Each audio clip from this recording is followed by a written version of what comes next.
occasion. Here's the occasion. In 2 Kings 13:14, it says, when Elisha was in his last illness. Let me park right there for a minute. You know, there's two men in the Bible named similar, but they're not the same. You got Elijah. Everybody say Elijah. But then you got another man named Elisha. Now, Elisha was the predecessor. Watch this. He was the succession, rather, of Elijah. And see, here's one of the things we need to understand, that especially in the ministry, you need to have a succession plan. And so Elijah, watch this, his successor was Elisha. And Elisha was a very, very, very, very powerful. Matter of fact, when Elijah got ready to transition, Elijah asked Elisha, he says, what do you want me to do for you before I transition? And Elisha said, I want a double portion of your spirit. Now, here's the thing, you read the Bible, you will find out that this man Elisha, watch this, Elijah, his father, performed 8 miracles while he was on the earth. Elisha, watch this, performed, watch this, 15. Now, Lee High School math said double portion would be what? 16. Wait a minute, Mike, the only one? Y'all with me? Elijah performed 8. Elisha said he wanted a double portion, which means he would get what? 16. Well, I said, man, he missed a double portion. No, he didn't. Because when they buried Elisha, somebody made the mistake of burying a man on top of Elisha when Elisha had died for many years. And when that man's body touched Elisha's bones, but y'all better read the Bible up in here. All right, so when Elisha was in his last illness, King Jehoash of Israel visited him and wept over him. So that's the occasion that the king comes because he knows that a very powerful man of God is about to transition. Are you with me? He's weeping. He's weeping. He's weeping. Why? Because, Minister Mike, what they believed in, the man of God, guess what? They believed when you have a man of God as strong as Elisha, watch this, Minister Roy, they believe you didn't need an army. Oh, man, y'all need to talk up in here. They said, listen, we don't have to have an army because we got a man of God. Let me give you a quick call to say, see, man of God, you need to understand, God started with us men. That means, watch this, I don't care if you got a headache, a stomach ache, I don't care what it is. When you wake up in the morning, we ought to be living our life where the devil in hell, the demons ought to say, God, dog, he done got up. We ought to be living our life and say, oh, man, what he going to do for God today? Is that all right? All right, so here we go. So Elijah, he left the king of Israel, he wept over him. Watch this. He says, my father. He says, I see the chariots and the charioteers of Israel. In other words, I see you transitioning. And I'm really concerned because we didn't need an army. We didn't need the 300. But we had a man of God. He says here, Elisha told him, get me a bow and some arrows. Don't see that? What he told him to do. He said, go get a bow and some arrows. And the king did as he was told. Elisha told him, put your hand on the bow. And Elisha laid, watch this, his hand, he laid his own hands on the king's hand. Now, what did I say? Now, Elisha was a man of who? God. He was God's representative, all right? Then he commanded, he says, open the eastern window, and he opened it. Then he said, shoot. And he said, so he shot, and the arrow, Elisha proclaimed, this is the Lord's arrow. Don't miss that.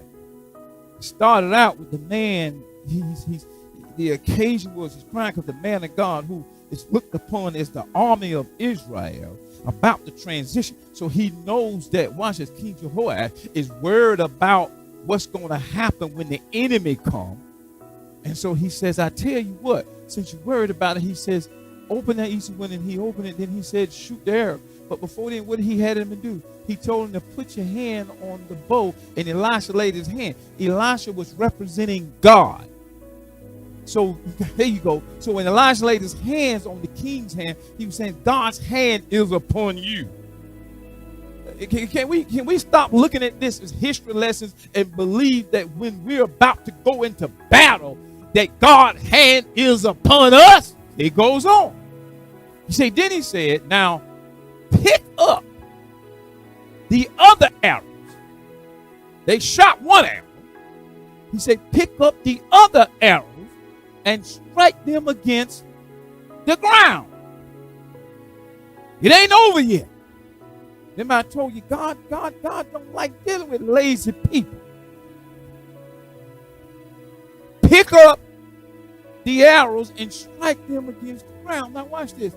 So the king picked them up. Now I want you to pay attention now, because the title of the sermon is 100%. So the king picked them up and struck the ground how many times? How many times he struck it? He told him. He said, now pick up the other arrows and strike them against the ground. Did he give him a number of times to strike? No. He told him to pick the arrows up and strike the ground. And he struck it how many times? Let's look at the objection. So, but the man of God, talking to Elisha, was angry with him. He was angry with him. He was angry. He says, you should have struck the ground 5 or 6 times. Well, what we say the title of something, you got to give it what? 100%. You should have struck the ground 5 or 6 times. What did he say? He says, then you would have beaten Aram until it was entirely. See, there's some things in your life that God has commanded you to do, and you being partial obedience. You can see you don't want a partial blessing.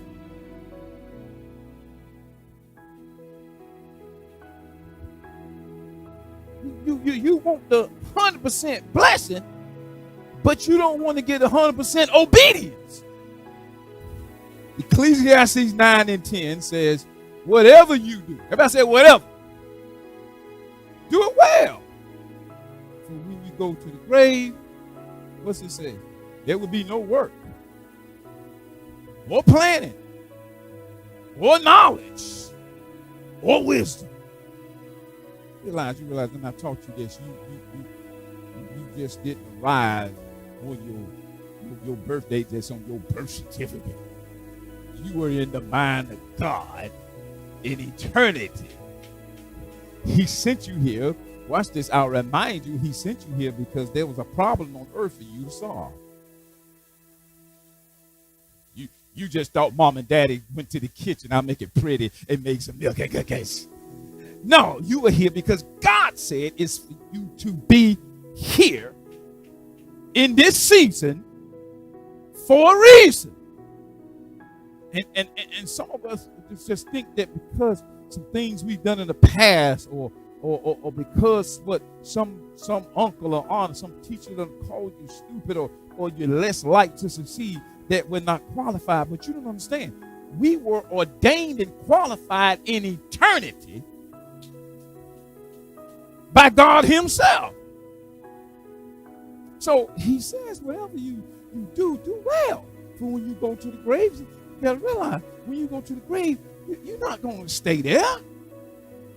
You come out of eternity, you step into time, then you step back in eternity. You came from God, you come to the earth, and then you go back with God. And then when you go back, God gonna look at you. He say, now, what did you do with the work I gave you to do? Y'all know about milk and cookies. Y'all know about them talents.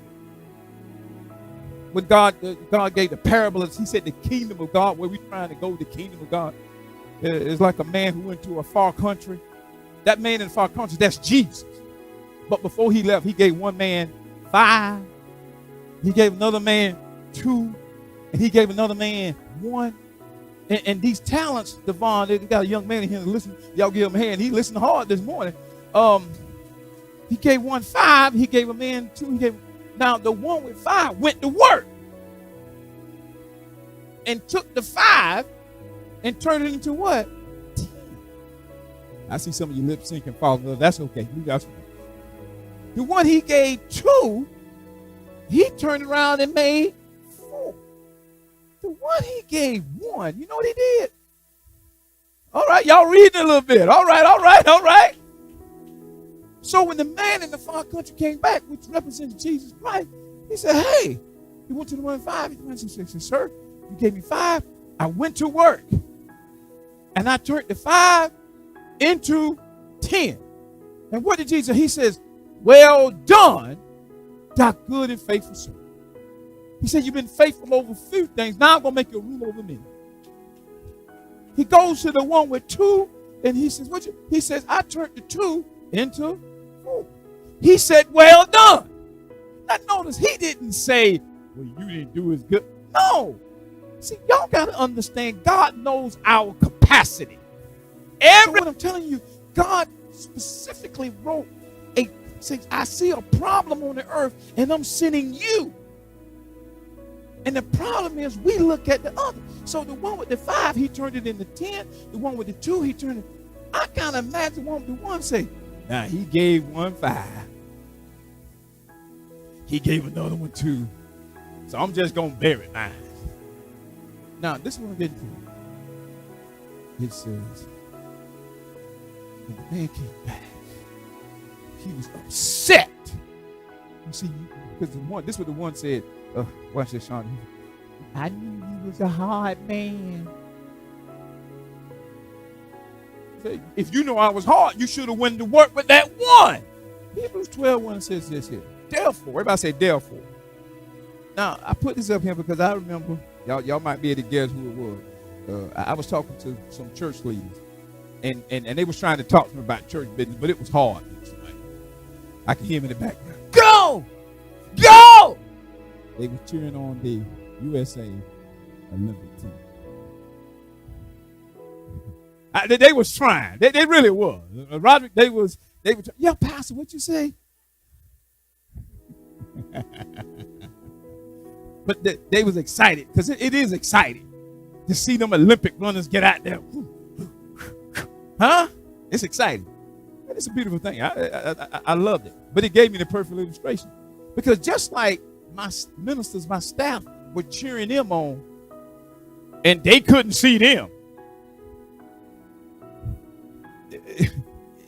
In Hebrews 12:1, it says, therefore, since we are surrounded by such a huge crowd of witnesses to the life of faith, which you don't even say in glory. All right. Glory, I'm so happy you here. Y'all need to understand, man. My sister back there, her father was Deacon Edward Smith. That was my Sunday school teacher who began to train me to teach. Now he's in eternity saying, boy, you better teach. See, just like my staff was cheering on, go, you better run. No, you understand? Deacon Edward Smith and Glory said, boy, you better teach. And then see, Mama Hogan's here, and when I ain't gonna lie to you, when me and her son Donald was going to the club with a bottle full of bub. Okay, y'all act like y'all didn't know 50 Cent. Come on now. All right. He would set me down at the table and make us late. He was pouring in the Bible before we could pour in the beer. Oh man, oh okay. Y'all want me to act like I ain't gonna act all like that. So what are you saying? So there's Deacon Edward Smith saying you better teach, and there's Bishop Hogan saying you better preach. So just like we was watching the Olympics saying, you better run, girl. Oh, go USA, go LeBron. You need to understand. The saints of old are looking at us saying, what are you doing? Get off the pot and give it 110%.